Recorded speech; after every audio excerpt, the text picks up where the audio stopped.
교회 생활을 오래 하신 분들이나 교회 다니는 분들 가정 혹은 사업처에 가 보면 성경 말씀을 표구로 해서 액자로 걸어 놓았거나 아니면 성경 말씀이 적혀 있는 달력이 걸려 있는 것을 보게 됩니다. 그러니까 사업처에 갔는데 거기에 성경 말씀이 표구된 액자를 보면 이 집이 교회 다니는 집이구나 하고 대충 짐작도 할 수 있겠죠. 그렇게 표구된 액자들은 그냥 선물로 받은 것일 수도 있겠고, 아니면 그 가정의 좌우명이나 혹은 신앙 고백, 가훈 혹은 마음의 소원들일 수도 있습니다. 근데 여러분들이 아시는 것처럼 이 성경이라고 하는 것은 스토리입니다. 이야기이고 어떤 경구들을 모아놓은 그러한 책이 아니기 때문에 그 성경에 있는 구절들을 문맥에서 떼어서 보면 자칫 원래의 의도와는 상관이 없이 잘못 사용될 수도 있습니다. 가령 돼지에게 진주를 던지지 말라라고 말한다면 그 말의 의미는 우리가 그 복음을 소홀히 다루어서는 안 된다는 제자도에 관한 말씀인데, 이 말씀이 마치 가치를 모르는 사람에게는 좋은 것을 주지 말라는 의미로 이 오해를 한다든지, 새 술은 새 부대에 담아야 한다는 이 말은 꼭 집을 사고 나면 가구 살 때 하는 말처럼 이제 새 부대를 샀으니까 이제 새 술을 담아야 된다는 이야기로 인용을 하는 경우도 그렇습니다. 아마도 사업처에 가면 가장 많이 볼 수 있는 성경 구절이 욥기 8장 7절일 겁니다. 내 시작은 미약하였으나 나중은 심히 창대하리라. 이 말씀 많은 사람들이 참 좋아하는 말씀입니다. 참 위로가 되는 말씀이고 용기를 주는 말씀이라 믿지 않는 사람들도 굉장히 좋아합니다. 마치 요즘에 많은 사람들이 좋아하는 말 중에 이 또한 지나가리라 하는 말 들어보셨습니까? 이 말은 성경 구절은 아니거든요. 성경에 기록된 적이 없지만 교회에 다니는 분들, 기독교인들도 그 말이 너무 좋아서 인용을 하는 것처럼 교회를 안 다니는 분들도 내 시작은 미약하였으나 나중은 심히 창대하리라는 말이 참 좋은 말이라서 그 말을 많이 좋아합니다. 저는 성경 해석의 이 어떤 해석을 적용함에 있어서의 다양성을 생각한다면 그 성경 구절들을 어떻게 받아들여서 적용하는가 하는 것이 각자가 조금씩은 다를 수 있을 테니까 저는 그렇게 성경 구절을 표구해 놓은 것이 문제가 된다고 생각하지는 않습니다. 그러니까 그 사업처나 가정에 이 말씀을 걸어 놓았다고 그게 틀렸다고 말할 건 아니겠지만, 분명한 것은 내 시작은 미약하였으나 나중은 심히 창대하리라는 이 말은 하나님이 하신 말씀은 아닙니다. 이 말씀은 하나님이 하신 말씀도 아니었고, 이 말은 욥이 한 말도 아닙니다. 오히려 욥의 친구였던 빌닷이라고 하는 사람이 한 말입니다. 욥의 친구였던 빌닷이 응징신학적인 그 배경에서 했던 말인 것은 틀림이 없다고 말할 수 있을 것 같아요. 욥의 친구들은 욥이 고난을 당하는 이유가 죄 때문이라고 생각했습니다. 이거는 그 당시 모든 유대인들이 생각하고 있던 일반적인 신학적 사상입니다. 그러니까 사람들이 고난을 당하거나 가난하거나 아니면 질병을 가지고 있다면 그건 하나님 앞에 범죄했기 때문에 하나님께 징계를 받고 벌을 받고 있는 거라고 그렇게 생각을 했던 거죠. 욥이 고난을 당한다는 이야기를 듣고 친구들이 욥을 찾아와서 그 욥의 비참한 모습을 보면서 너무 안타까워합니다. 너무 안타까워서 일주일 동안 함께 식음을 전폐하고 같이 금식하고 죄를 무릅쓰고 기도를 하고 난 다음에 그 다음에 이제 욥을 찾아갈 만큼 욥이 당하는 고난을 굉장히 안타까워하긴 했지만, 그럼에도 그들이 가지고 있던 기본적인 신학적인 전제와 그 배경을 벗어날 수는 없었습니다. 욥은 죄를 지은 거예요. 뭔지 모를 그 죄를 지었기 때문에 하나님께서 그를 치시고 하나님께서 그를 벌하신다고 생각을 했으니까 욥에게 내 시작은 미약하지만 내가 이 나중에는 심히 창대하게 되리라는 이 말에는 회개하면이라는 것이 전제되어 있습니다. 그러니까 내가 만일 지금이라도 하나님 앞에 회개하고 돌아오면 하나님께서 너를 다시 일으켜 세우셔서 큰 복을 주시리라. 비록 내 재산을 다 잃어버렸고 자녀들이 다 죽었고 내 건강은 엉망진창이 되어버렸지만 그건 내게 죄가 있어서 그런 걸 거고, 하나님 앞에 그 죄를 회개하고 돌아온다면 하나님이 너를 회복시켜서 온전케 해주실 것이라고 하는 것이 욥의 친구들이 가지고 있던 생각이었단 말이죠. 그러니까 내 시작은 미약하였으나 나중은 심히 창대하리라고 하는 이 빌닷의 말은 응징신학적인 배경에서 내가 지금 벌을 받고 있지만 하나님께 회개하고 돌아오면 하나님께서 회복시켜 주실 것이라는 그러한 이야기였습니다. 하지만 빌닷의 이야기는 틀렸습니다. 욥이 고난을 당했던 이유는 욥이 죄가 많아서 그랬던 것이 아닙니다. 우리는 보통 고난을 당하는 분들에게 욥기를 읽어보라 그래요. 그런데 고난 당하는 분들에게 욥기를 읽어보라는 이야기 의도가 고난 중에 있으면서도 불평이나 원망을 하지 말라 하는 그러한 의도라면 욥기 2장까지만 읽으시라고 해야 됩니다. 3장부터 욥은 원망을 해요. 그리고 자기가 태어난 출생을 저주하는 그 모습들을 보면 욥기의 의도는 고난 당해도 고난 가운데 원망하지 말고 늘 감사하라는 말이 아닙니다. 욥기의 의도가, 욥기를 통한 교훈이 단순히 고난을 당하지만 하나님 앞에 기도하면 하나님께서 배로 갚아주실 것이다 하는 그러한 의미라면 그냥 욥기 42장만 읽으면 됩니다. 왜냐하면 욥기 3장부터 41장까지는 그가 하나님 앞에서 치열하게 고민을 하는데, 우리는 욥기를 보면 욥의 친구들의 말이 오히려 욥의 말보다 더 맞는 것처럼 보여요. 왜냐하면 욥은 자꾸만 자기의 의의를 말하는 것 같아요. 내가 무슨 죄가 있느냐는 거예요. 내가 무슨 잘못이 있어서 이런 고난을 당해야 되느냐? 그러면 친구들이 아니 네가 죄가 없다는 말이냐? 하나님 앞에 죄 없는 사람이 어디에 있어요? 그러니까 뭐 네가 죄인이라고 말하면 그 앞에 정말 욥의 친구들이 하는 말이 더 맞는 것 같은데, 욥은 지금 자기가 다른 사람 하나님 앞에 의롭다는 이야기를 하고 있는 게 아니에요. 욥은 나는 죄가 없어서 하나님이 나를 치실 수 없다는 이야기를 하고 있는 게 아니에요. 오히려 하나님께서 벌을 내리신다고 말하면 할 말이 없어요. 그 하나님의 거룩하심 앞에. 욥이 하는 말의 의도는 뭔가 하면, 하나님이 만일 내가 범죄해서 나를 치신다면 그건 어쩔 수 없겠지. 그런데 만일 그렇다면 왜 너희들은 멀쩡하니? 그 말이에요. 왜 너희는 멀쩡하니? 내가 너희들보다 더 범죄한 게 도대체 뭔지 모르겠다. 그러니까 욥은 하나님 앞에 의롭다는 이야기를 하고 있는 것이 아니라 모든 사람들이 하나님 앞에 다 죄인이지만 특별히 내가 더 고난을 받아야 되는 이유를 모르겠다는 이야기를 하고 있는 거죠. 욥기의 핵심은 고난 중에 원망하면 안 된다는 이야기나 고난 끝에 하나님은 반드시 복을 주신다는 이야기를 하는 것이 아니라 의인도 고난을 받는다는 거예요. 의로운 사람들도 고난을 당한다. 그리고 또한 그 욥기의 주제는 욥은 그 고난 가운데 있으면서 하나님의 임재를 아주 정말로 사무치게 그리워합니다. 모든 고난 당하는 사람들이 가지고 있는 동일한 생각이겠지만, 하나님 정말로 거기 계십니까? Are you there? Are you there? 하나님이 거기 계십니까?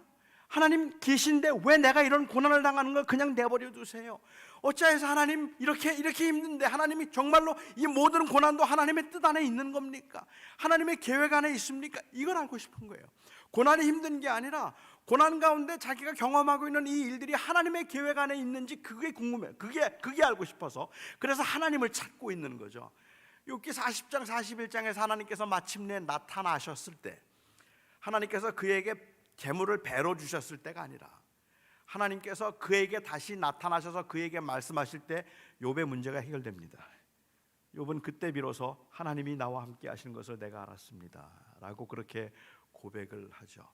욥기가 많은 분들에게, 특별히 고난당하는 분들에게 위로가 되는 이유가 있다면 제가 믿기에는 그것은 의로운 사람들도 이 땅에서 고난을 받을 수 있다는 사실과, 그렇게 고난을 당할 때 하나님은 결코 떠나지 아니하시고 혼자 두지 아니하시고 언제나 함께 하신다는 사실을 알려주기 때문에 그렇습니다. 그러니까 빌닷은 기복적이고 응징적인 그러한 그 신학적 전제에서, 다시 말하면 회개하면 하나님께서 창대케 해주실 것이라는 그러한 의미에서 이 말을 한 거죠.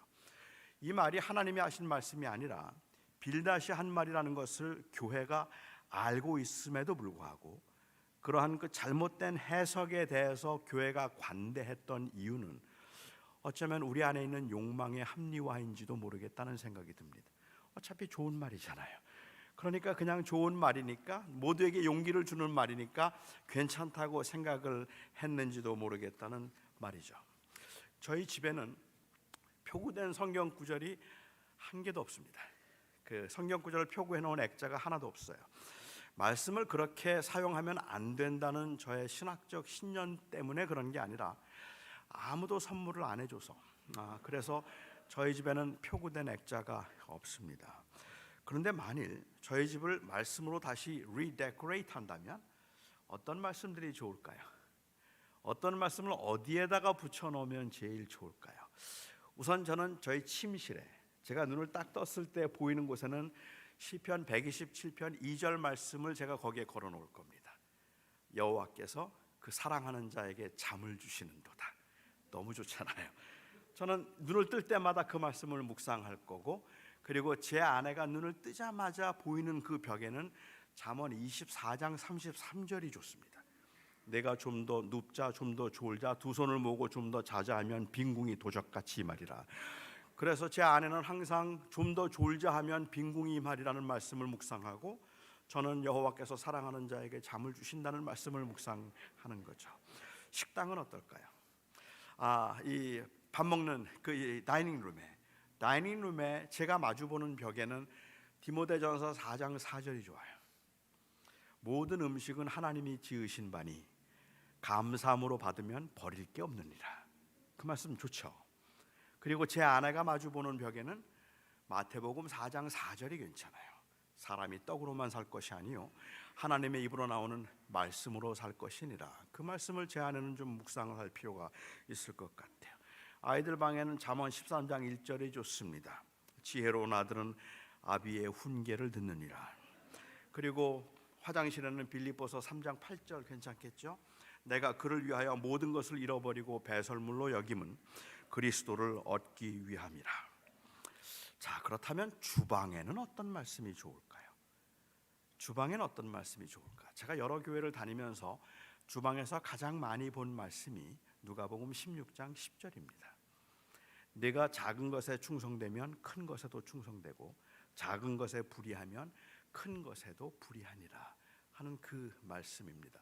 주방에서 일하는 것을 사람들이 워낙 꺼리기 때문에 아마도 그 말씀을 거기에 붙여놨는지 모르겠다는 생각이 들기는 하는데, 그런데 그것보다도 제가 생각할 때는 주방에서 하는 일, 즉 청소하고 설거지하고 음식 만들고 봉사하는 일들은 작은 일이라고 생각을 하고, 전도, 설교, 예배, 찬양은 그것은 큰 일이라고 생각하는 이원화된 생각 때문이라고 저는 생각해요. 그러니까 주방에서 하는 일들은 작은 일이에요. 그 일에 충성되면 하나님께서 큰 일도 맡기실 것이고, 그 일에 불의하면 하나님이 큰 일을 안 맡기시는 거예요. 그러니까는 작은 일에 충성되라고 하는 말의 의미가 이러한 주방에서 하는 일들은 다 작은 일이거나 아니면 그렇게 아주 중요한 일은 아니라는 생각이 은연중에 사람들의 마음속에 있죠. 제 아내가 별로 좋아하지 않는 단어 중 하나가 내조라는 단어입니다. 그러니까 제 아내가 교회에 갔다가 뭐 장로님이나 권사님이나 교회 어르신들께 목사님 내조 잘 하라는 이야기를 들으면 그날 저녁에 제가 좀 집에서 피곤해집니다. 굉장히 피곤해지는데, 그 단어 자체에 대한 그 거부감이 아니라 그 단어에 대한 인식을 제 아내는 별로 마땅치 않게 생각을 하고 있는 것 같아요. 다시 말하면 저는 목사로서 목회라는 굉장히 중요한 일을 하고 있는데, 설교를 하고 목회를 하고 선교를 하고 이런 큰 하나님의 일을 하고 있는데, 이 하나님의 일을 잘 하는데 다른 데 신경 쓰지 않도록 집에서 허드렛 일을 잘 해주는 것을 내조라고 생각을 한단 말이죠. 그러니까 저는 하나님의 일을, 큰 일을 해야 되는데 그 큰 일을 잘할 수 있도록 하기 위해서 집에서 설거지하고 빨래하고 아이들 돌보고 숙제 봐주는 것, 그런 일을 잘함으로 제가 큰 일을 잘할 수 있도록 도와주는 걸 내조라고 생각하는 것이 마땅치 않다고 생각하는 거죠. 제 아내가 믿기는 집에서 아이들을 돌보고 그리고 가정일을 하는 것도 하나님의 일인 거예요. 그것도 귀한 하나님의 일이고 그것도 다른 것과 비교할 수 없이 하나님이 주신 사명으로 하는 일인데, 그런 일들은 큰 사명으로 하는 목사가 하는 일을 도와주기 위해서, 잘하도록 하기 위해서 그냥 하고 있는 허드렛 일이라는 생각, 이 이원화된 생각이 못마땅한 거죠. 그런데 우리 안에는 그런 생각이 은연중에 많이 들어가 있어서, 그래서 주방에서 하는 일들은 다 그냥 작은 일이라고 생각을 하는데, 아마도 이런 생각을 하는데 결정적인 영향을 준 사건이 바로 오늘 본문에 나오는 사건이 아닐까 하는 생각을 하게 됩니다. 오늘 본문을 보면 예수님께서 주방에서 일하던 마르다보다는 주님 앞에 앉아서 말씀을 들었던 마리아를 더 칭찬하신 것처럼 보이기 때문에 그렇습니다. 마르다는 많은 일로 분주했지만 몇 가지만 하든지 혹은 한 가지만이라도 족하다는 이야기를 들었는데, 마리아가 오히려 좋은 것을 취하였으니 빼앗기지 아니하리라고 주님 앞에 칭찬을 들은 것처럼 보여서, 그래서 사람들이 생각할 때는 이렇게 분주하게 주방에서 열심히 일을 했던 그 마르다보다는 오히려 하나님의 말씀을 듣고 주님의 말씀을 듣고 있었던 마리아가 더 칭찬을 받은 것처럼 그렇게 생각을 한다는 말입니다. 과연 빼앗기지 아니하겠다고 하신 마리아가 취한 게 뭘까요? 그게 정말로 말씀을 듣는 걸까요? 주님께서 정말로 말씀을 듣는 것이 주방에서 일하는 것보다 더 귀하다는 이원화된 생각을 주님께서 지금 권장해서 이 말씀을 지금 하고 계시다고 볼 수 있을까요? 도대체 주님이 말씀하신 그 뜻이 무엇일까 하는 것을 이해하기 위해서는 사실은 이 말씀 이전에 나오는 선한 사마리아 사람의 비유를 함께 보아야 한다고 저는 생각합니다. 물론 선한 사마리아 사람의 비유와 마르다 마리아의 이야기는 별개의 사건이라고 볼 수도 있습니다. 하지만 누가만 유일하게 선한 사마리아 사람의 비유를 말하고 있고, 그리고 선한 사마리아 사람의 비유 다음에 누가만 유일하게 바로 이어서 마르다와 마리아의 이야기를 하고 있습니다. 그러니까 선한 사마리아 사람의 이야기와 마르다 마리아의 이야기는 그냥 서로 별개의 사건을 그냥 기록한 것이라고 볼 수도 있겠지만, 제가 이해하기에는 아주 절묘한 균형을 이루는 그 말씀의 배열이 아니겠는가라는 생각도 하게 된다는 말이죠. 한 율법학자가 예수님을 찾아왔습니다. 그리고 예수님에게 물었습니다. Rabbi, how can I attain eternal life? 내가 어떻게 하면 영원한 생명을 얻을 수 있겠습니까? 하고 그렇게 물었어요. 그는 사실은 이미 답을 알고 있었기 때문에 구도자적인 입장에서 답이 뭔가를 묻고 있는 것이 아니라 오히려 성경이 이야기하는 것처럼 예수님을 시험하기 위해서 물었다고 했습니다. 예수님을 시험했던 내용은 예수님이 이 답을 알고 있을까 모를까 하는 것을 시험하기 위함이 아니었던 것 같아요. 예수님이 이 답을 알고 있는가를 시험하는 것이 아니라 예수님은 내가 영생을 받기에 합당한 사람인 걸 알고 있을까 모르고 있을까, 그걸 시험한 것 같아요. 그러니까 자기가 의로운 사람이라는 것을 예수님이 인정해 주기를 바라는 거죠. 그렇게 인정해 줄 수 있을까 하는 것을 알기 위해서 예수님에게 어떻게 하면 영생을 얻을 수 있습니까? 라고 물었습니다. 그리고 예수님이 대답하시기를 넌 어떻게 알고 있느냐? 서슴없이 대답합니다.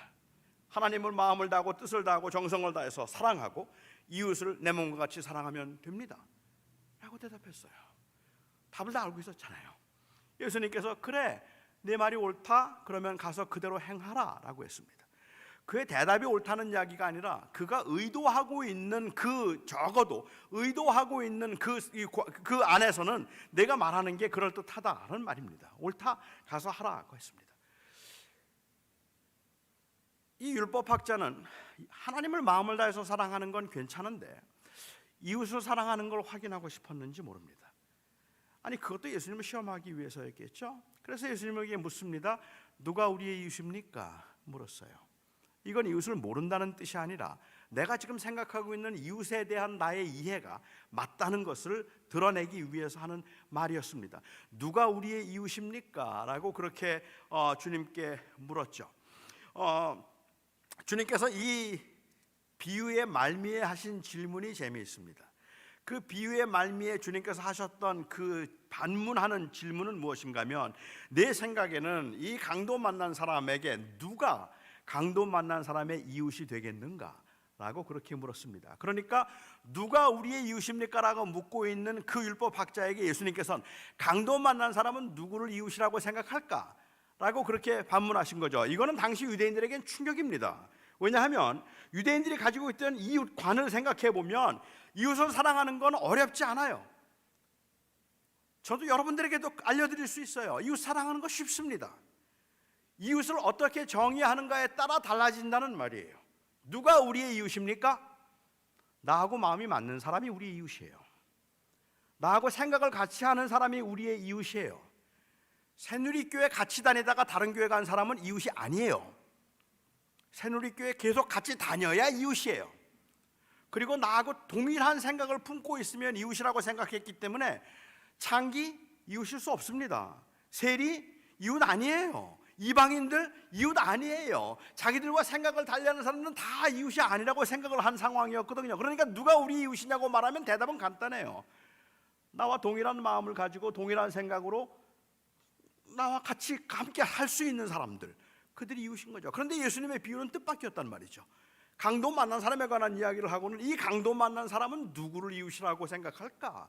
라고 물으셨다는 말입니다. 그러니까 그들에게는 좀 충격일 수 있을 것 같다고 생각합니다. 이건 어쩌면 오늘날 우리 교회 현실하고도 비슷하다고 저는 생각을 하는데, 웬만한 교회라면 교인들에게 물으면, 교회에 물으면 우리의 이웃이 누굽니까? 라고 말하면 거의 모든 경우에 우리는 답을 말할 수 있습니다.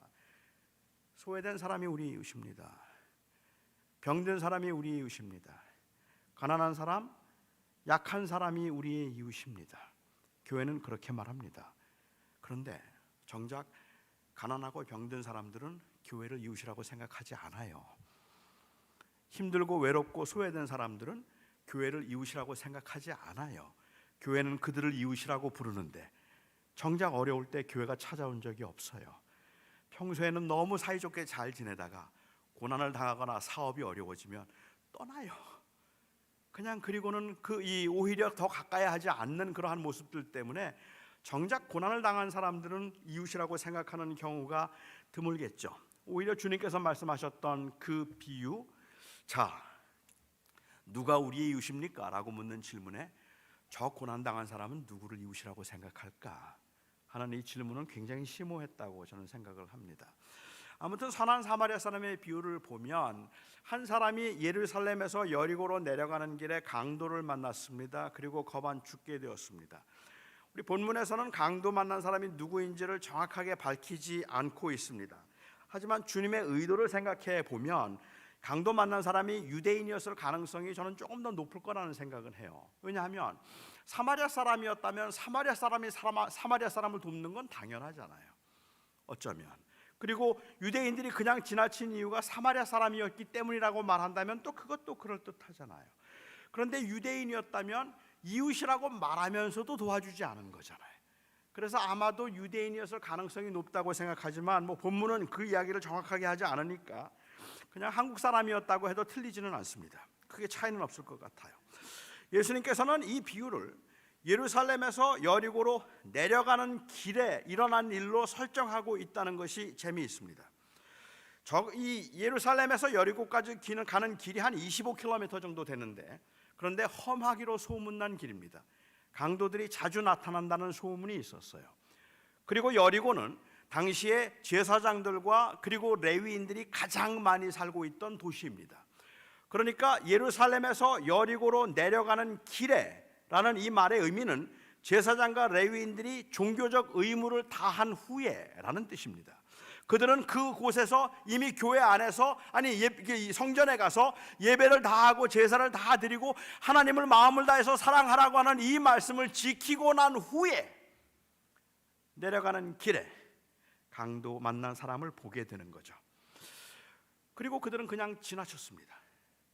그들이 왜 그냥 지나쳤을까? 저는 그 이유는 여러 가지로 짐작해 볼 수 있을 것 같아요. 그러니까 너무 피곤해서일 수도 있습니다. 아니면 너무 무서웠을 수도 있습니다. 그들에게는 불쌍히 여기는 마음이 있었다 할지라도 어쩌면은 그렇지만은 너무도 불안했기 때문에, 너무 무서웠기 때문에, 너무 피곤했기 때문에 그래서 그냥 지나쳤다고 볼 수 있을 것 같아요.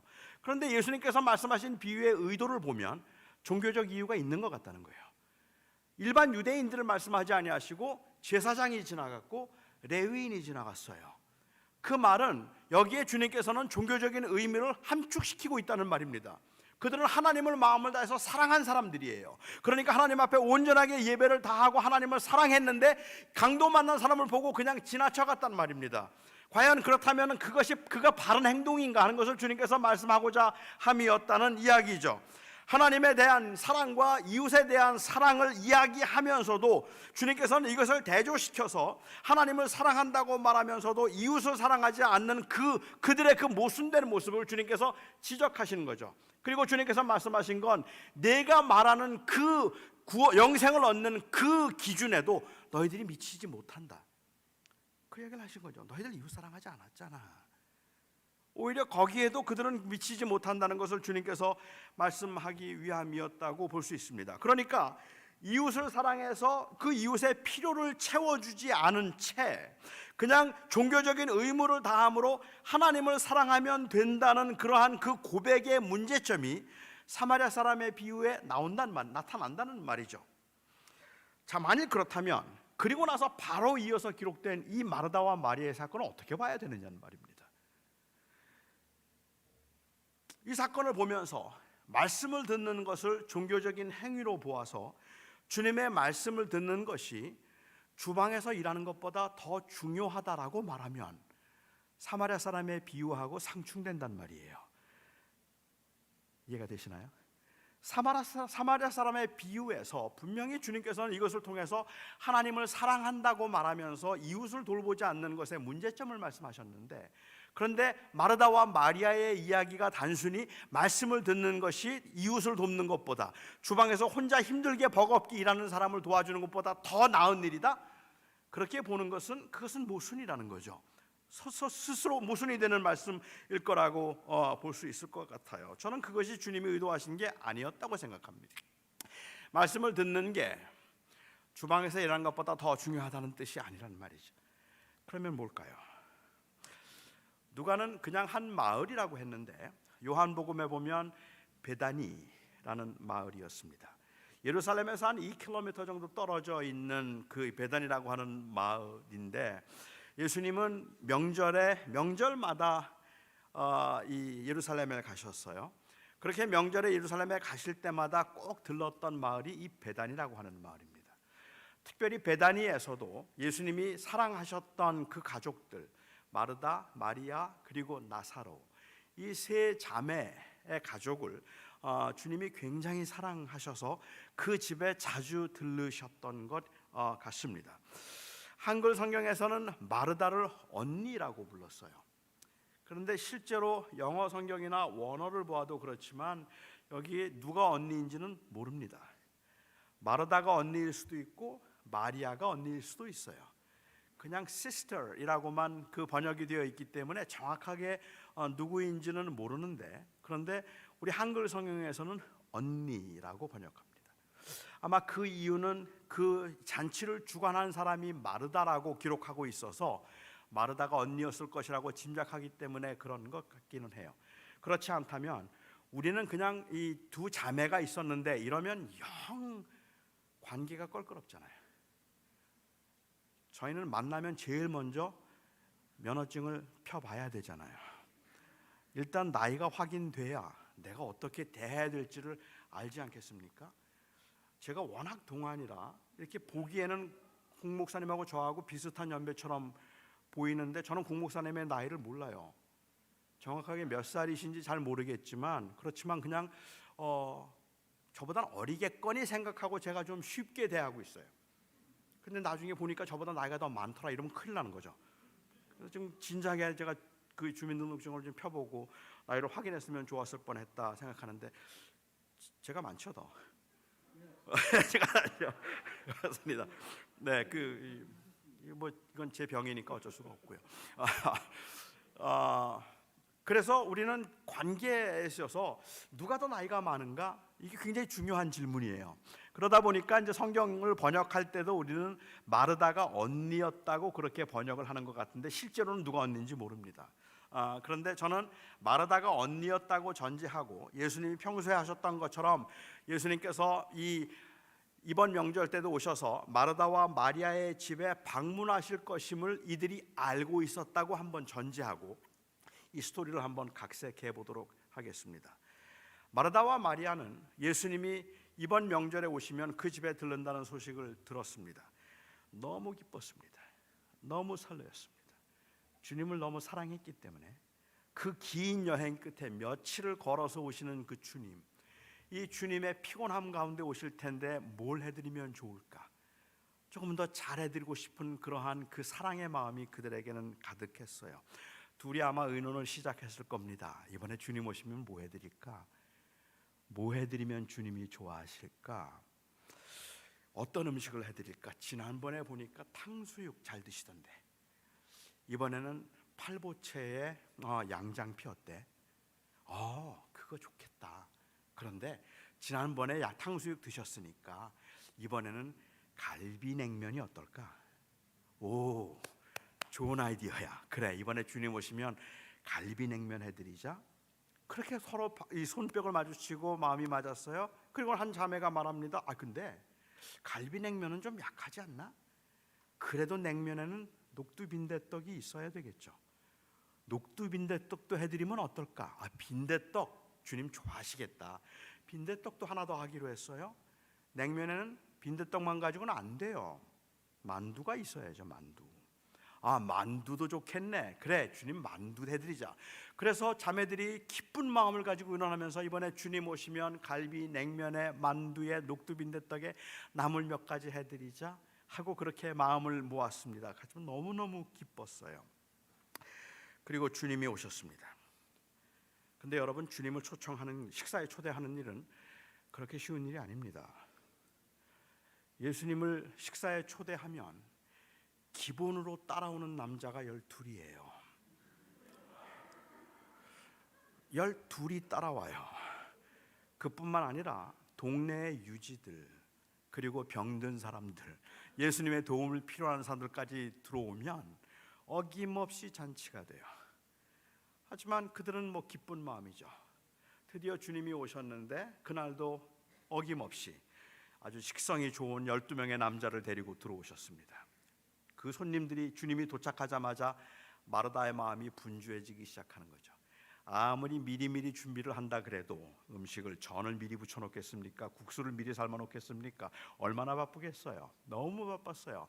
도와주는 사람이 있기는 하지만 예수님을 사랑하는 마음에 예수님에게 조금 더 맛있는 음식을 빨리 해드려야 되겠다는 생각을 하면 할수록 마음이 급해진단 말입니다. 그래서 급하게 막 일을 하기 시작하는 거예요.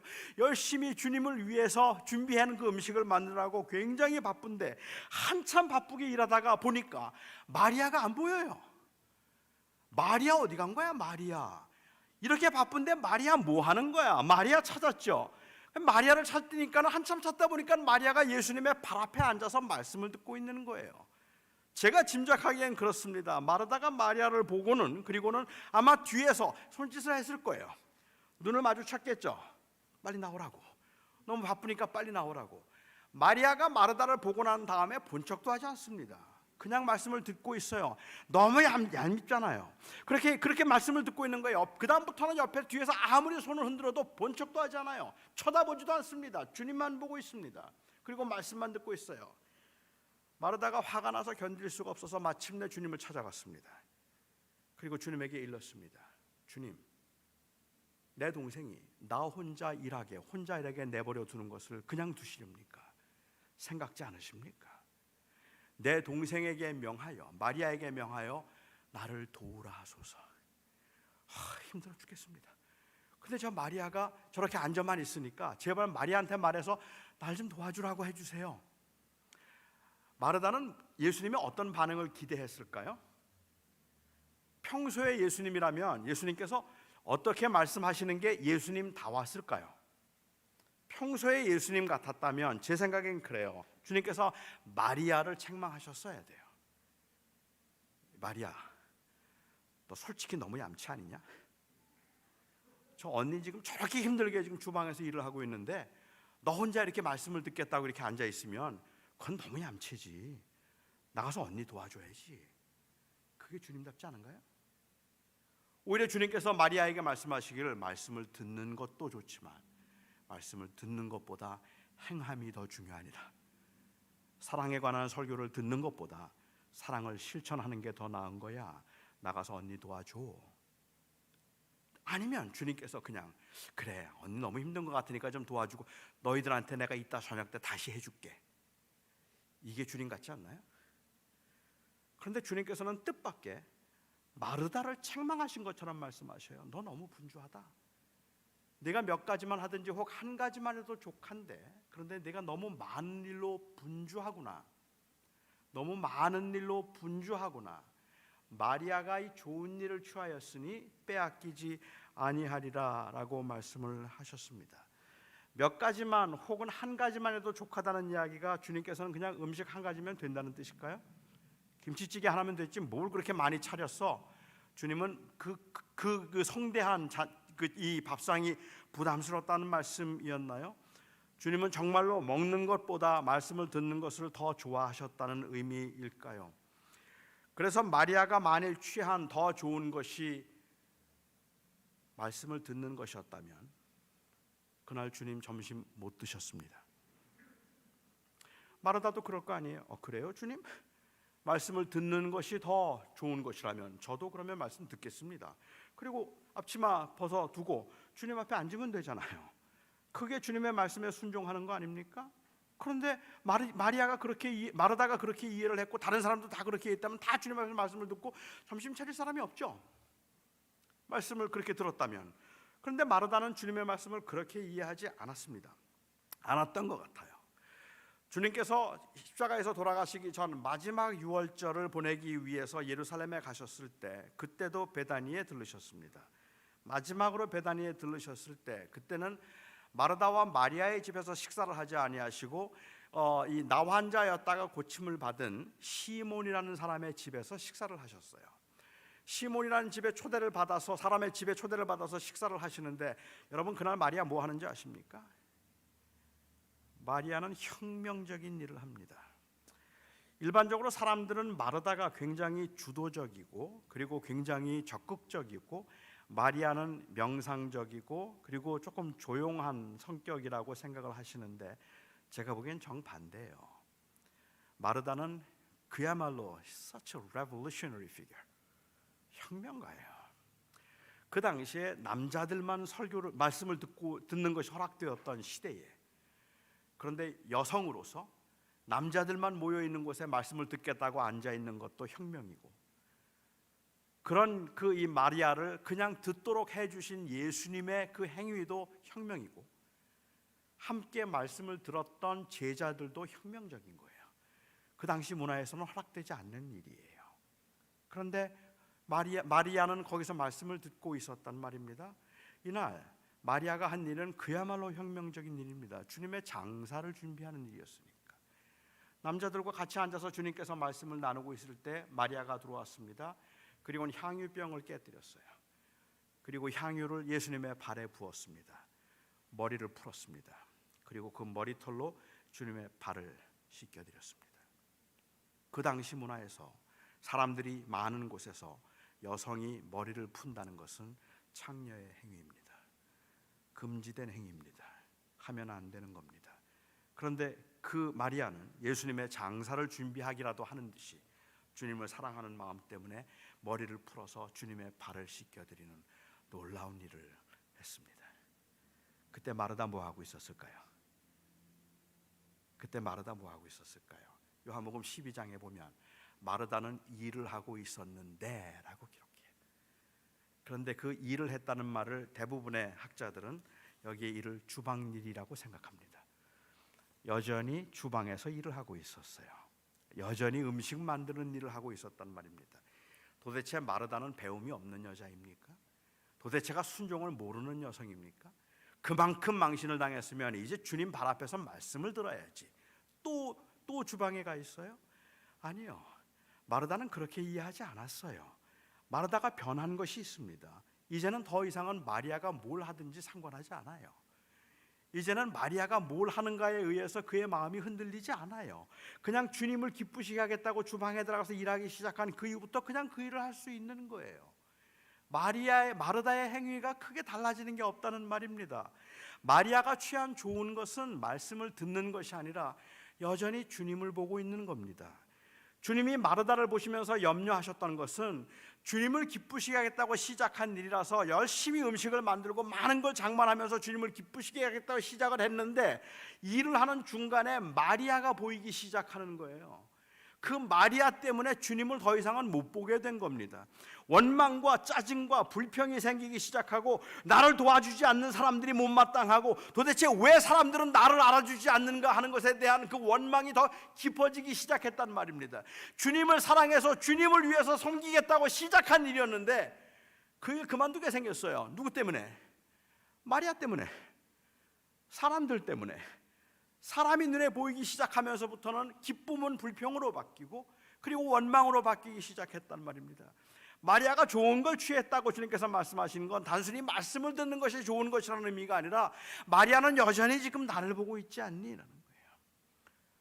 그런데 넌 너무 바빠. 너무 바빠서 네가 나를 놓쳤다. 그리고 지금 사람을 보고 있구나. 그 말씀을 주님께서 하셨다고 볼 수 있을 것 같습니다. 마르다는 주님을 기쁘시게 하겠다고 음식 준비하는 일에 바빴지만 그 분주함 때문에 주님을 놓치기 시작하고, 마르다의 마음속에는 점점 마리아가 가득 차기 시작한 거죠. 처음엔 주님이 가득 찼었는데 이제 주님은 없고 마리아만 가득 차기 시작한 그 상태를 주님께서는 지금 지적하고 계시는 거죠. 내가 너무 많은 일로 바쁜 것 같아. 넌 나 놓쳤다 하는 말씀을 하고 계시는 겁니다. 이 사건은 단순히 주방일이 더 중요한가 아니면 성경 공부가 더 중요한가에 관한 것이 아닙니다. 이것은 단순히 목회가 더 거룩한 일인가 아니면 주차 관리나 유아를 돌보는 일이 더 거룩한 일인가에 관한 이야기가 아닙니다. 거룩함은 무엇을 하는가로 결정되는 것이 아니라 누구를 위해서 하는가로 결정되는 겁니다. 목회가 거룩한 일이라고요? 여러분, 이 설교가 거룩한 일이라고 생각하십니까? 제가 만일 이 설교를 통하여서 하나님의 마음을 전하고 여러분들의 마음속에 하나님의 원하심을 따라 살려는 그러한 간절한 마음이 생겼으면 좋겠다는 심정으로 하나님의 말씀을 그냥 하나님의 원하시는 대로 전하려고 최선을 다하고 있다면 저 그거 거룩한 일이라고 불러도 괜찮을 것 같아요. 하지만 제가 이 설교를 통해서 내가 얼마나 인정을 받고 얼마나 내가 대접을 받고 그래서 내가 얼마나 편안하고 그래서 내가 얼마나 유명해질 수 있을까 하는 것을 생각하고, 그래서 내가 얼마나 많은 것들을 누릴 수 있을까 하는 것을 생각하면서 제가 오늘 설교를 하고 있다면 이것은 거룩한 일이 아닙니다. 이것은 세속입니다. 목회가 거룩한 일이라고요. 목회를 통해서 하나님의 나라를 이루고 하나님의 뜻을 이루고자 함이라면 목회가 거룩한 일이겠지만, 목회를 통해서 사리 사욕을 채우려고 하거나 그냥 단순히 자기의 어떤 이 소유를 넉넉하게 함에 목적을 두고 있다면 아무리 큰 목회를 해도 그거는 거룩한 일이 아닙니다. 그건 세속입니다. 세탁소에서 일하는 게 세상적인 일이라고요. 학교에서 일하는 게 아니면 학교에서 공부하는 게 직장 생활하는 게 그게 다 세속일까요? 그렇지 않습니다. 그 일들을 하나님의 영광으로 하나님께서 나에게 맡기신 일이라고 생각하고 성실하게 최선을 다해서 하나님 앞에서 살아가면 그 일이 거룩한 일이 되는 겁니다. 거룩은 무엇을 하는가로 결정되는 것이 아닙니다. 누구를 위해서 하는가로 결정되는 게 거룩입니다. 나를 위해서 하는 일이면 그것은 뭘 해도 세속이지만, 주를 위해서 하는 일이면 무엇을 해도 거룩한 일이 되는 거죠. 저는 현대 교회가 이 마르다의 실수를 범하고 있다고 생각합니다. 그리스도의 영광을 위해서 사역을 시작했지만, 그리고 조금 더 많은 사람들에게 우리가 믿고 있는 그 우리 주님의 사랑을 전하겠다는 간절한 마음을 가지고 열정적으로 사역을 벌리기도 하고 그리고 교회를 섬기기도 하지만, 어느 때부터인지 너무 분주해졌어요. 하는 일이 너무 많아졌습니다. 사실 하는 일이 많다는 건 문제가 되지 않아요. 주님을 위해서 한 가지라도 더 해드리자, 그게 뭐가 문제겠어요? 주님을 위해서 맛있는 음식 한 가지 더 해드리자면 그게 문제가 되지는 않을 것 같은데, 그런데 문제는 언제부터인지 그 일들이 부담스러워지기 시작하고, 그리고 언제부터인지 그러다 보니까 무거운 짐이 되고 나니까 함께 하지 않는 사람들, 도와주지 않는 사람들에 대한 원망이 점점 깊어져 가기 시작했다는 말입니다.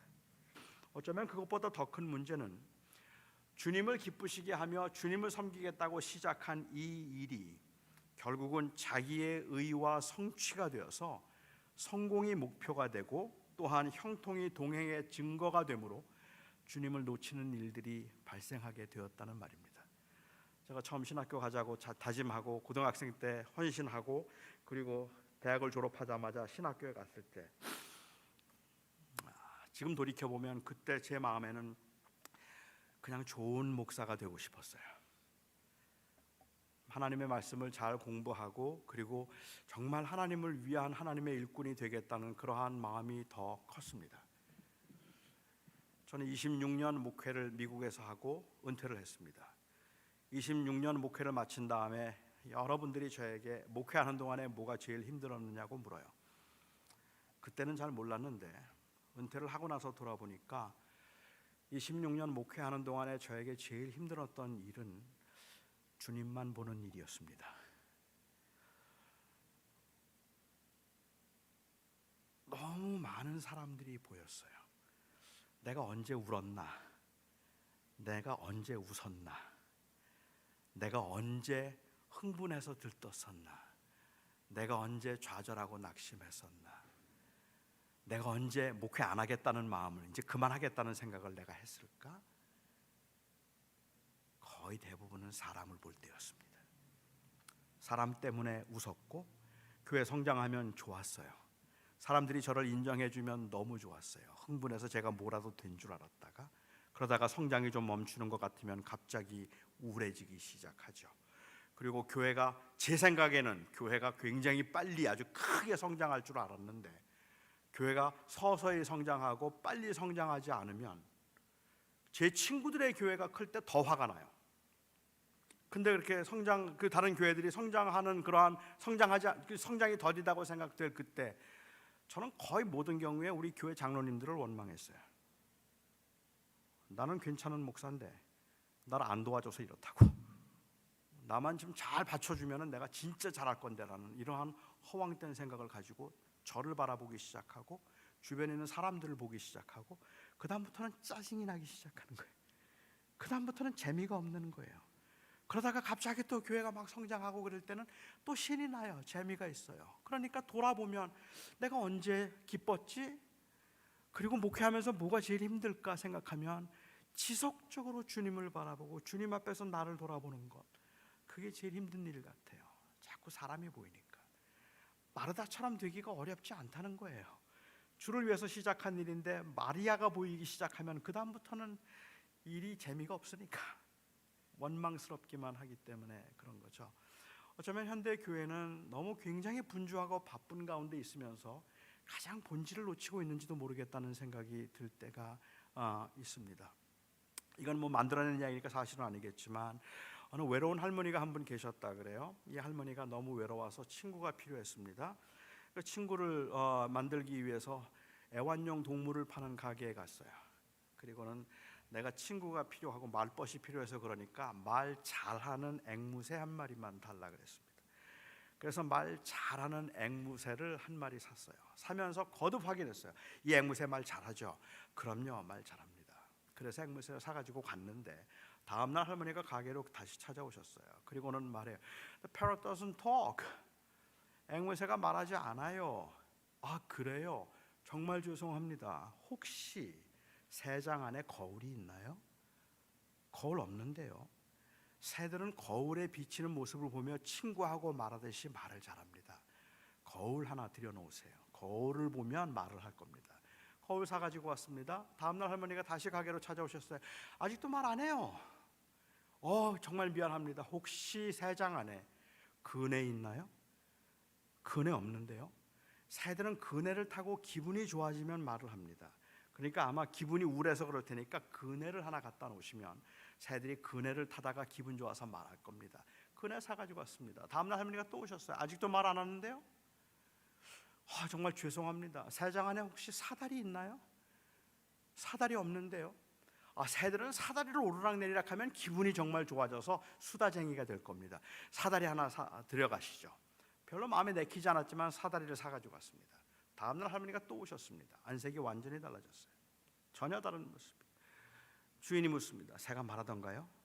그러자 이 할머니가 풀죽은 소리로 말합니다. 아니요, 새가 죽었어요. 정말 미안합니다. 정말 미안합니다. 근데 새가 죽을 때까지도 정말 아무 말도 안 하던 거예요. 그 새가 말 잘하는데. 새가 죽으면서 한마디 하고 죽었습니다. 뭐라 그러던가요? 새가 말하기를 그 가게 먹을 건 안 팔던가요? 그리고 죽었습니다. 굶어 죽었습니다. 새가 말하도록 하기 위해서 그네 만들고 사다리 갖다 놓고 거울 갖다 놓는데 먹을 걸 안 줬어요. 그리고 죽었어요. 저는 현대 교회에서 예수님이 이렇게 질식하실지도 모르겠다고 생각해요. 너무 뭐가 많아요. 그 자체가 나쁜 건 아니겠지만 굉장히 바쁜데 진짜 문제는 뭐냐면 그게 많다는 게 문제가 아니라 그 복잡하고 그 많은 일들 가운데서 정작 예수님을 놓치고 있다는 말이에요.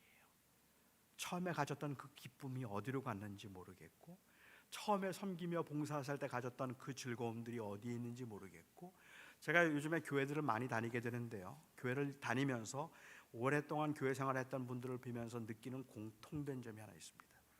그 한 단어로 말을 하라고 한다면 그 단어는 지침입니다. 너무 지쳤어요.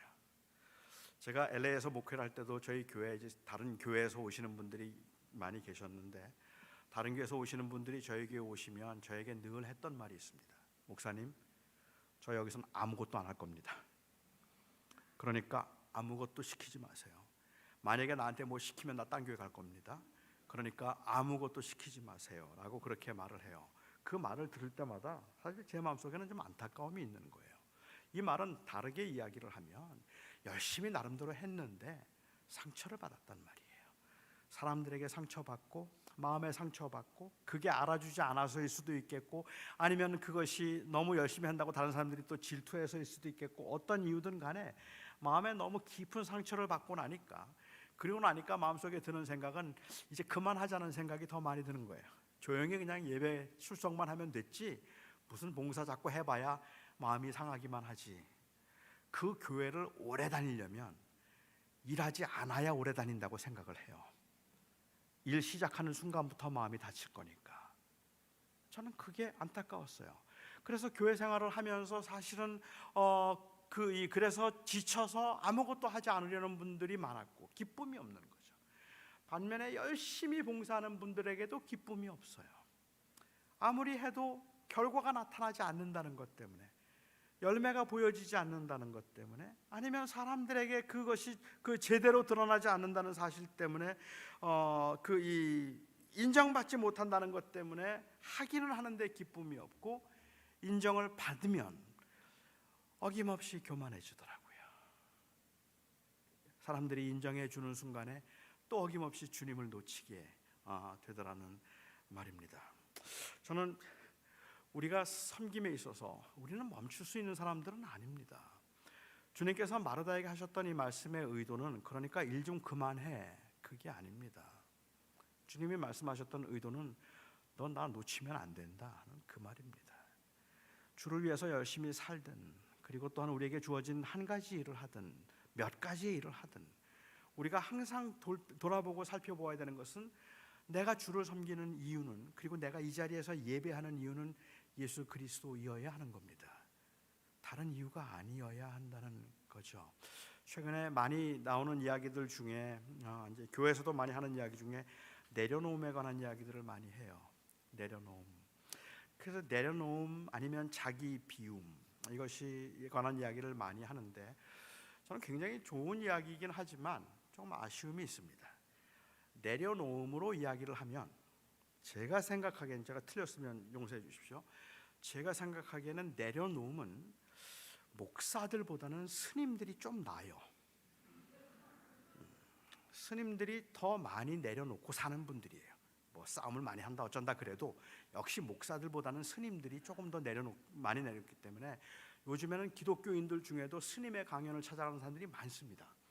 거기에 가면 그런 좋은 이야기들을 너무 많이 들을 수 있고 비움에 관한 이야기들을 많이 들으니까 교회 안에서 비움이라는 건 일 많이 안 하는 게 비움일지도 몰라요. 그런데 여러분 아십니까? 그리스도인들의 궁극적인 목적은 내려놓음이 아닙니다. 우리의 삶의 목적은 비움이 아닙니다.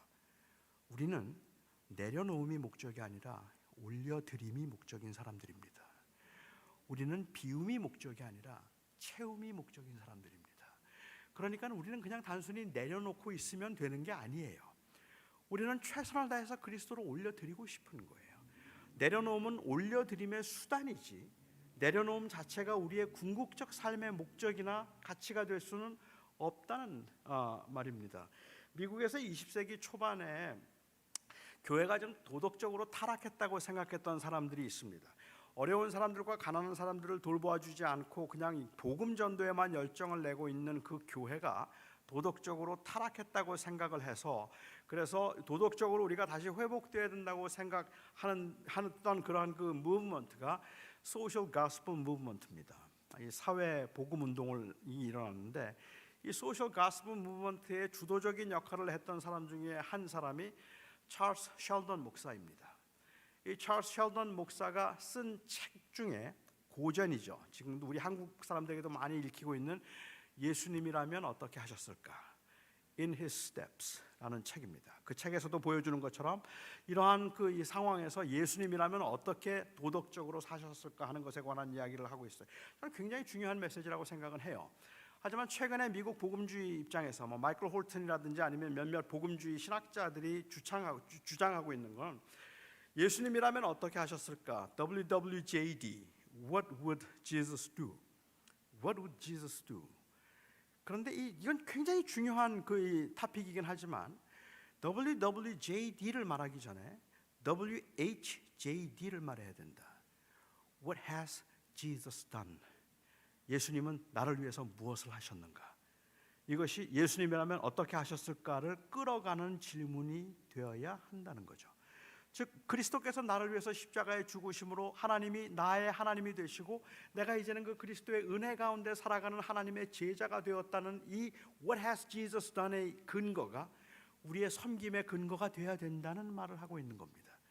그냥 열심히 섬겨서 좋은 사람 되자는 이야기를 하는 것이 아니라 우리는 열심히 섬겨서 주님을 높이고 싶은 겁니다. 그렇기 때문에 저는 여러분들이 열심히 섬기셔야 된다고 생각해요. 순종의 근거는 내가 아닙니다. 순종의 대상은 이 교회도 아닙니다. 순종의 대상은 그리스도입니다. 그래서 멈출 수 없어요. 그래서 그만할 수 없어요. 다 힘들고 어렵지만 나는 이제 아무것도 안 할 거야. 그게 안 되는 이유가 있다면 나는 어떻게든지 주님을 높이고 싶기 때문인 거예요. 그리고 그 높임이 바로 내가 살아가는 삶의 목적이기 때문에 그런 겁니다. 힘들죠. 아프죠. 어렵죠. 마르다 같은 마음이 생길 때가 있죠. 하지만 우리는 그 모든 우리를 유혹하고 우리 앞에 장애처럼 놓여 있는 그 모든 문제들을 우리는 최선을 다해서 죽을 힘을 다해서 그것을 넘어 그리스도를 봐야 되는 겁니다. 그리고 그 그리스도를 바라보고 우리는 또 일어서서 주님이 원하시는 그 길을 가는 겁니다. 기도하겠습니다.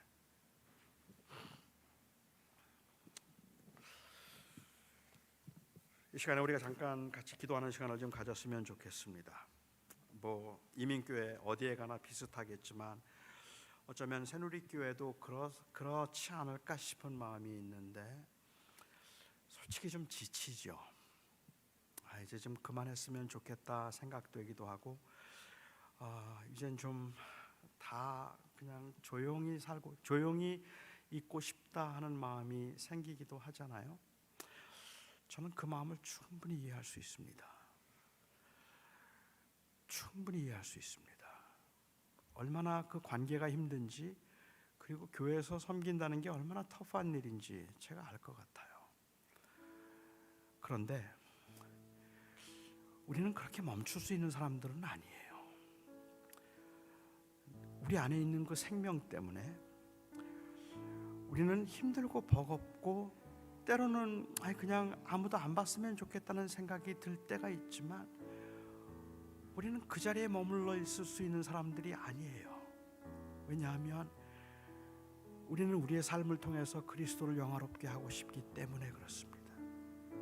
주를 높이고 싶은 마음이 우리 안에 있기 때문에 우리는 오히려 하나님 앞에 더 간절하게 기도합니다. 하나님, 이 모든 것을 넘어 주를 좀 볼 수 있게 해주십시오.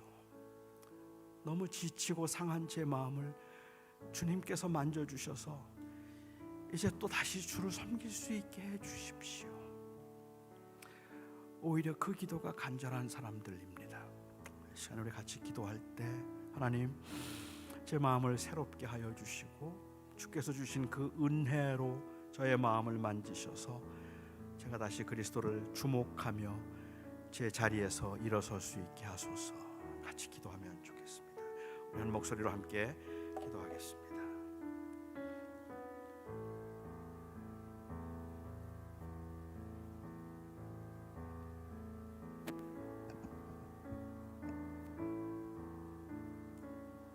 네, 우리 말씀을 기억하면서 한번 같이 기도하기 원합니다.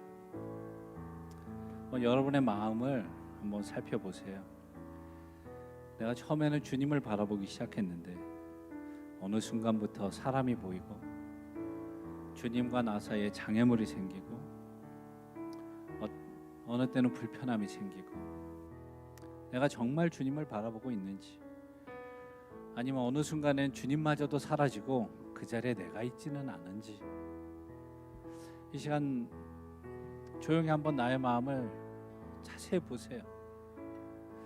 정말로 내가 주님과 나 사이에 아무것도 없이 주님만을 바라보고 있는지, 처음 주님을 만났을 때 나의 죄를 사하신 것 때문에 눈물 흘리고 감사했고 그 구원이 얼마나 귀한 것인지,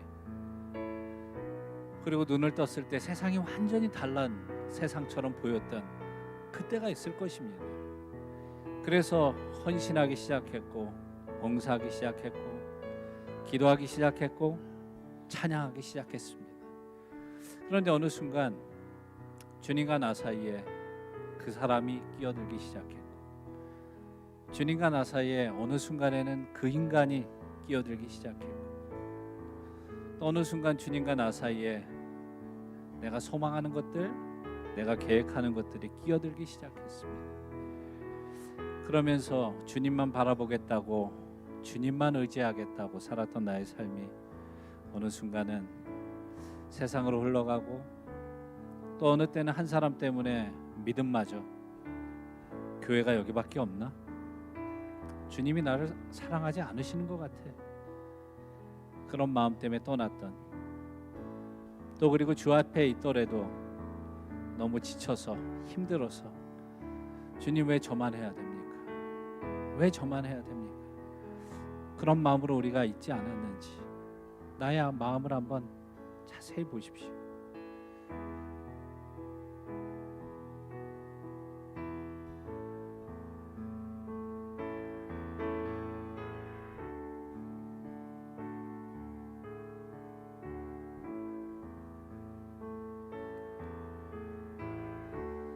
만약 여러분의 그 삶에서 주님과 나 사이에 상처로 남아있는 것이 있다면, 그 사람은 사라져버리고 다 과거로 사라져버렸지만 여전히 나에게는 그것이 상처로 남아있어서 그 일이 반복되는 것도 아니고 그것이 일어나지도 않는데도 주님을 바라보는 것이 힘든 것으로 다가온다면 이 시간 조금 같이 기도하기 원합니다. 주님, 내가 주님만 바라보기 원합니다. 주님만 바라보기 원합니다. 내 눈이 고난도 보지 않고 염려도 보지 않고 또 나의 영광도 보지 않고 오직 주님만 보겠습니다. 나를 사랑하셔서 십자가 지셨던 그 주님, 나를 사랑하셔서 진정으로 나를 이곳까지 인도하신 그 주님,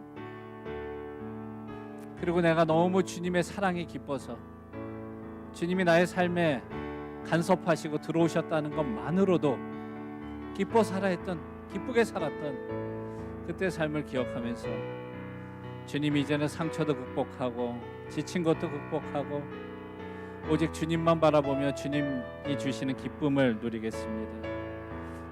이 시간 좀 같이 기도하기 원합니다. 기도하겠습니다. 하나님 아버지, 나의 마음을 봅니다. 아버지, 나의 마음을 봅니다.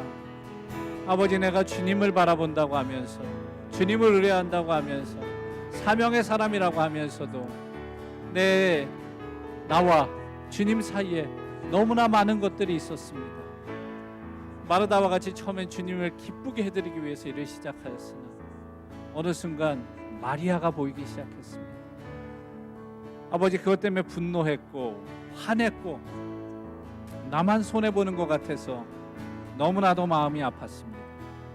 나만 봉사하는 것 같았고 때로는 나를 도와주는 사람이 아무도 없는 것처럼 느껴질 때도 많았습니다. 그렇지만 이제는 주님만 바라보기 원합니다. 나의 삶을 인도하시는 그 주님, 나를 축복하시는 그 주님, 나에게 은혜를 베풀어 주시는 그 주님, 내 상처마저도 만지시고 나를 붙드시고, 아버지, 너의 아픔을 내가 아노라, 너의 고통을 내가 아노라, 너의 괴로움을 내가 아노라, 너의 눈물의 그 무거운 아픔을 내가 아노라. 그 주님이 여러분의 상처를 만지십니다. 아버지, 여러분의 문제를 주님 앞에 내어놓으세요. 내가 이제는 주님만 바라보겠습니다. 내가 주님만 바라보겠습니다. 아버지, 내가 주님만 바라보겠습니다. 아버지, 주님만 바라보겠습니다. 아버지, 도와주시옵소서. 아버지, 주여, 이제는 주님을 바라보기 원합니다. 아버지, 주님만을 바라보기 원합니다. 아버지, 주님 도와주시옵소서. 아버지, 도와주시옵소서. 아버지, 내 안에 있는 장애물 내려놓습니다. 과거의 상처를 내려놓습니다. 아버지, 괴로움을 내려놓습니다. 아버지, 주님, 내 마음에 실망하였던 마음들을 내려놓습니다. 아버지, 이제는 다 내려놓고 아버지, 비교하지도 않고 질투하지도 않고 오직 주님을 바라보기 원합니다. 아버지, 도와주시옵소서. 아버지, 메시알렐레벨, 아버지 도와주셔서 아버지 역사하여 주셔서 아버지, 주님, 우리 온전히 주님만을 바라보게 도와주시옵소서. 아버지, 도와주시옵소서. 아버지, 역사하여 주시옵소서. 이 시간 계속해서 기도하기 원하는데, 내가 주님을 바라보는데 방해가 되어지는 것이 있다면 주님, 용서하여 달라고. 사람으로 인하여서 상처받았다면 내 마음에 용서할 수 있는 마음을 주시옵소서. 내 마음에 용서할 수 있는 마음을 주시옵소서. 이 시간 같이 기도하기 원합니다. 용서할 수 있는 마음을 달라고 기도하겠습니다. 아버지 주님, 아버지 주님과 아버지 나 사이에 아버지 용서할 수 없는 문제, 용서를 나에게 상처를 줬던 많은 사람들이 있습니다. 아버지, 그 사람들을 용서할 수 있도록 도와주시옵소서. 아버지, 온전히 주님을 바라볼 수 있도록 도와주시고, 아버지, 주님을 바라보는데 장애가 되는 것들을 아버지 넘어갈 수 있도록 주님 도와주시옵소서. 아버지, 역사하여 주셔서, 아버지, 주님 역사하여 주셔서. 또한 이 시간 같이 기도하겠습니다. 주님, 내가 주님 사이에 장애가 되어지는 나의 육신의 연약함이 있습니다. 질병이 있습니다. 아버지, 우울한 마음이 있습니다. 주님, 이것마저도 내려놓고 온전히 주님 바라보기 원합니다. 주님만을 바라보기 원합니다. 주님, 나의 육신의 질병을 주님 해결하여 주시옵소서. 나의 연약함을 해결하여 주시옵소서. 우리 가정의 경제적인 문제를 해결하여 주시옵소서. 내가 이것을 다 내려놓고 오직 주님만 바라볼 수 있도록, 주님만 바라볼 수 있도록 내가 이것을 뛰어넘을 수 있는 마음을 주시고 믿음을 달라고 이 시간 같이 다시 한번 기도하겠습니다.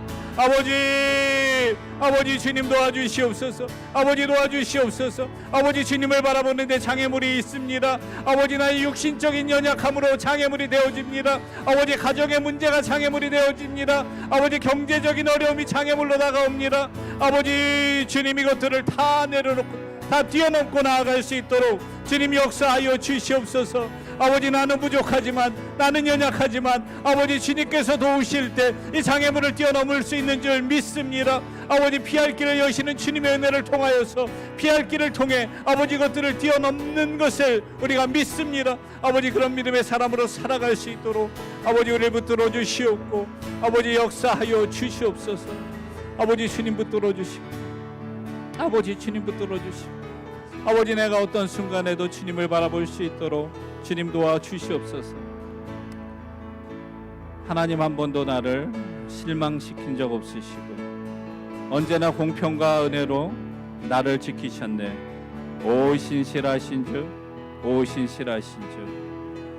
내 너를 떠나지도 않으리라, 내 너를 버리지도 않으리라. 약속하셨던 주님, 그 약속을 지키사 이후로도 영원토록 나를 지키시리라 확신하네. 여러분이 아시는 것처럼 이 고백을 한 최영덕 선교사는 16살 된 자녀를 잃었습니다. 주님 앞에 기도하고 매달렸는데 결국 그 딸은 이 땅을 떠나게 되었습니다. 그렇지만 그때 이 찬양을 고백합니다. 하나님 한 번도 나를 실망시킨 적 없으시다. 수많은 어려움과 낙심과 괴로움이 있지만 그것을 뛰어넘고 나를 지키시고 보호하시고 나와 늘 함께 하시는 그 주님이 있기 때문에 이 땅에서 주님을 바라보겠습니다 라고 고백하는 것입니다. 이 시간 같이 오신실하신 주 같이 한번 찬양하겠습니다.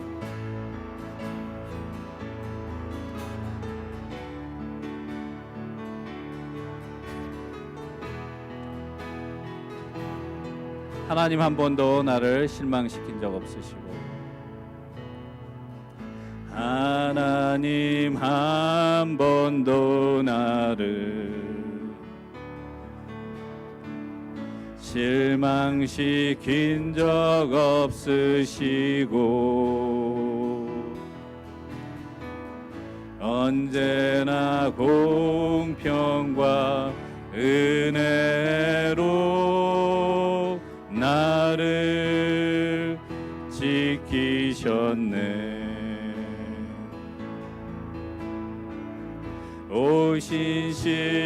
오신실하신 주, 오신실하신 주,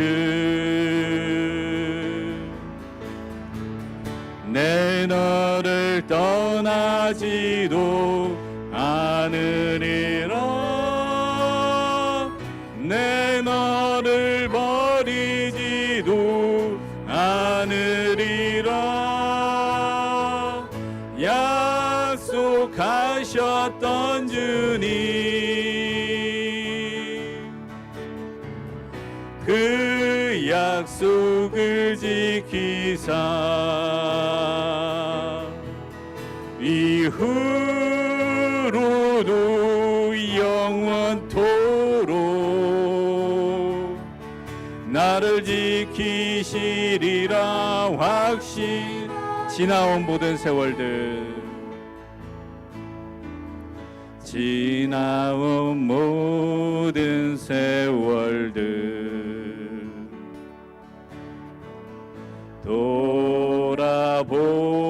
돌아보아도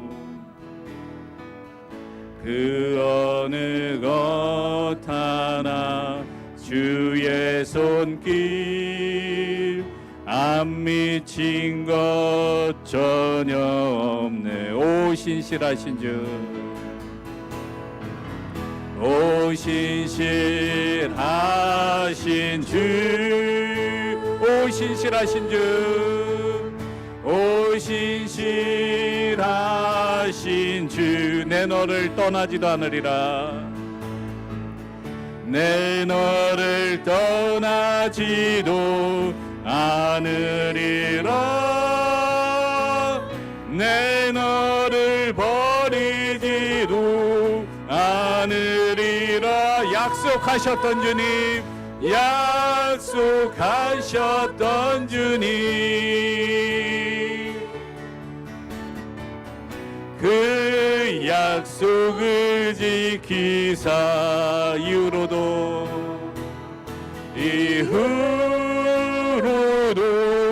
영원토록 나를 지키시리라 확시. 오 신실하신 주, 오 신실하신 주,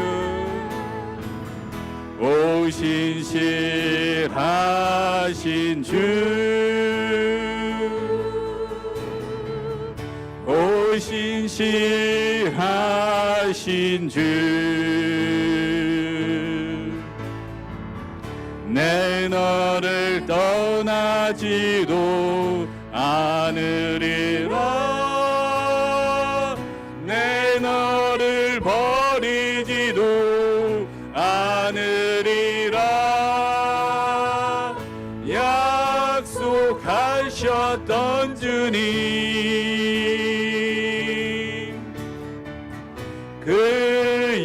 약속을 지키사 이후로도 영원토록 나를 지키시리라 확신하네. 그렇습니다. 주님이 여러분을 떠나지 않으십니다. 늘 함께 하십니다. 그리고 여러분을 지키십니다. 이것을 믿으시고 어떤 순간에도 주님만을 바라보는, 주님만 의뢰하는, 또한 특별히 올 한 해 주님만을 온전히 쫓아가는 여러분 되시기를 이 시간 간절히 축원합니다. 그러면서 동시에 이 시간 우리가 다시 한번 마음으로 기도하기 원해요. 주님, 내가 주님만을 바라보기 원합니다. 주님이 나를 지키시고 함께 하시고 도우신다는 것을 믿고 아버지 주님만을 바라보겠습니다. 이 시간 같이 기도하도록 하겠습니다. 아버지, 주님 도와 주시옵소서.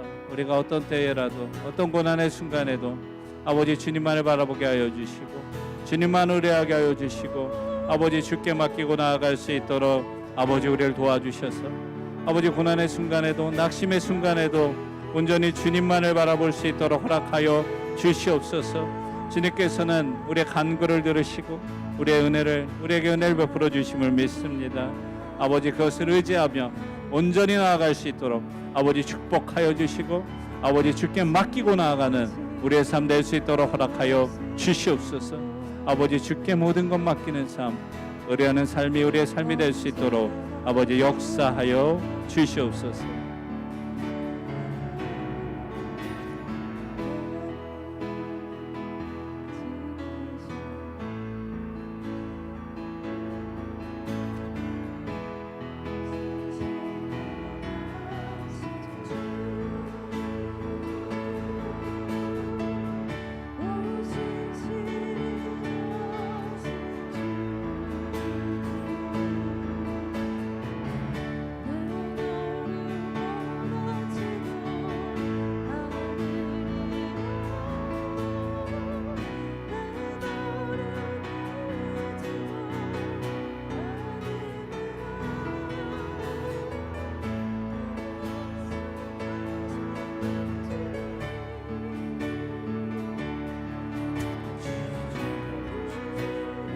아버지 나의 마음을 주님 주관하여 주시옵소서. 아버지 나의 마음을 주관하여 주시옵소서. 아버지 온전히 주님만을 바라보기 원합니다. 주님만 의뢰하기 원합니다. 지친 우리의 영혼이 온전히 주 앞에서 새롭게 될 수 있도록 주님 도와주시옵소서.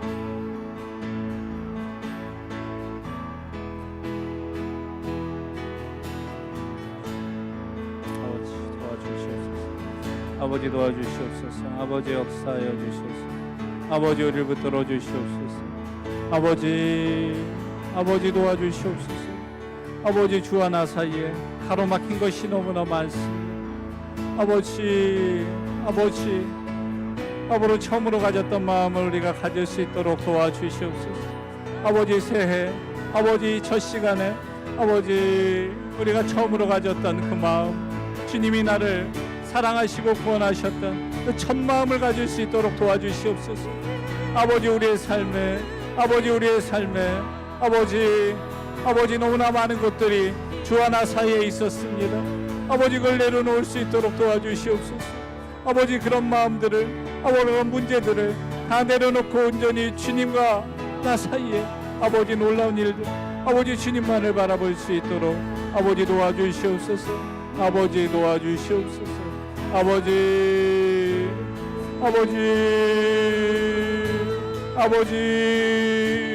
아버지 우리를 도우시옵소서.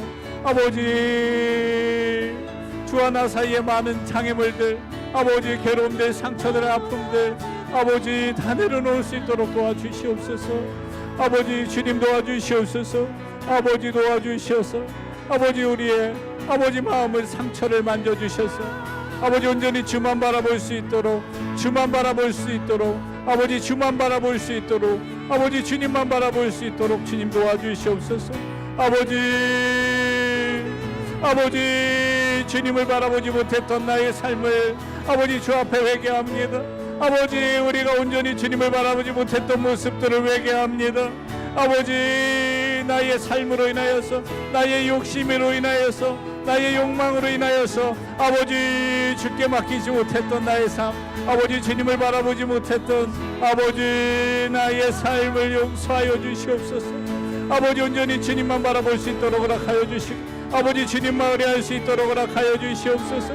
아버지 다른 어떤 것보다도 주님만을 바라볼 수 있는 아버지 그런 우리가 될 수 있도록 허락하여 주시옵소서. 아버지 그런 우리가 될 수 있도록 도와주시고, 아버지 그런 우리가 될 수 있도록, 아버지 그런 새누리 공동체가 될 수 있도록 아버지 도와주시옵소서. 아버지 도와주시옵소서. 아버지 주님 도와주시옵소서. 아버지 온전히 주님만 바라보게 하여 주시고, 아버지 주님의 그 약속을 의뢰하고 온전히 주 앞에 나아갈 수 있도록 아버지 역사하여 주시옵소서. 아버지 온전히 주께 맡기는 우리가 될 수 있도록 아버지 도와주시옵소서. 아버지 도와주시옵소서.